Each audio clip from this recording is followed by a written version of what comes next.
just proving, of course, that there was no interference. And Mike Pence irresponsible. The president of Israel, Isaac Herzog, is leaving today to America in order to meet with Joe Biden and the White House, and I think even speak in front of Congress. Obviously, this is notable because this is the first time that someone from the new Netanyahu administration is going to America. Obviously, Netanyahu is being snubbed by Joe Biden.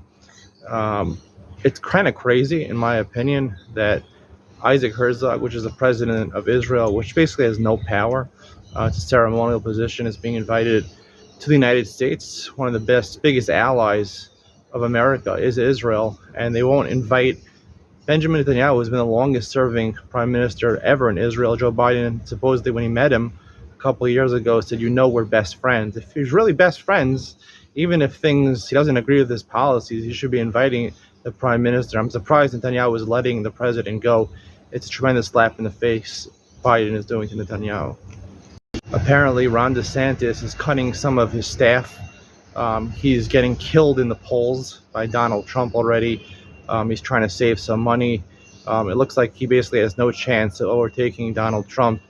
And I think it's kind of stupid, the fact that DeSantis chose to run against Donald Trump when Trump was open in the beginning for DeSantis running on his ticket as vice president. I think if Trump would be elected president, DeSantis as vice president, it would really pave the way for Ron DeSantis to become president in 2028 and possibly 2032. He would get the experience he needed on the national level. I think that's one of the drawbacks of Ron DeSantis, is that although he has good public relations in Florida, on the national stage you have to be a little more charismatic. More charismatic than Joe Biden is easy, but more charismatic than Donald Trump is very difficult, and that's what's really going on here. Novak Djokovic was denied his 24th Grand Slam, which would have tied the all-time record, including women. He was defeated by a Spaniard, a 20-year-old Spaniard, Carlos Alcaraz, I think his name is. I'm not sure how you pronounce it. This is his second Grand Slam. He was the youngest, I think, to win a Grand Slam at 19 years old. It's interesting that he beat him in a 5-set match. Usually Djokovic is very good at winning those tight matches. In fact, during the match, in the second set, Djokovic lost a tiebreak. He had won 15 straight tiebreaks before that. Obviously, Alcaraz is much younger than him, 16 years younger than him. Is Djokovic's dominance coming to an end? I really don't think so. Djokovic is a tremendous player. He's a gritty player. He wins when it counts. I think he'll be back, and I think ultimately he'll break the record and retire with 25 or 26 Grand Slam championships. I read a kind of bizarre story. There's actually the richest beggar in the world. He's valued over $1 million. This is a person from India who earns close to $1,000 a day.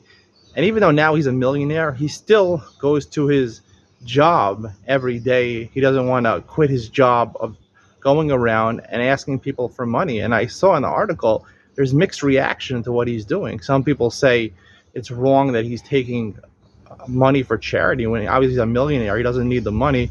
Others say that it's perseverance. He continues to do what he needs to do for his job. His job, taking charity is not a job. It's the opposite of a job. It's when you can't fend for yourself. You're not successful fending for yourself. So the default is to take money from other people. But that's definitely not the goal. How do you have self-worth? How do you have pride in yourself if you continuously beg for money even when you have all that you need? Lionel Messi was revealed last night in Miami, Inter Miami Soccer Club, to a rousing ovation. It's notable the difference between Lionel Messi and Cristiano Ronaldo. They're both towards the twilight of their career.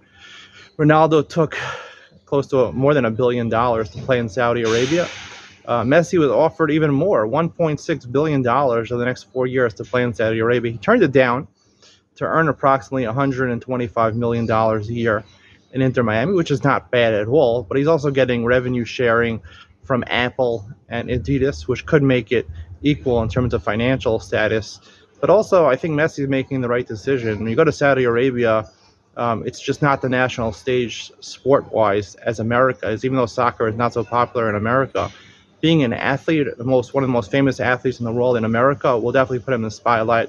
Messi wants to play in the national spotlight Ronaldo is not really getting that opportunity.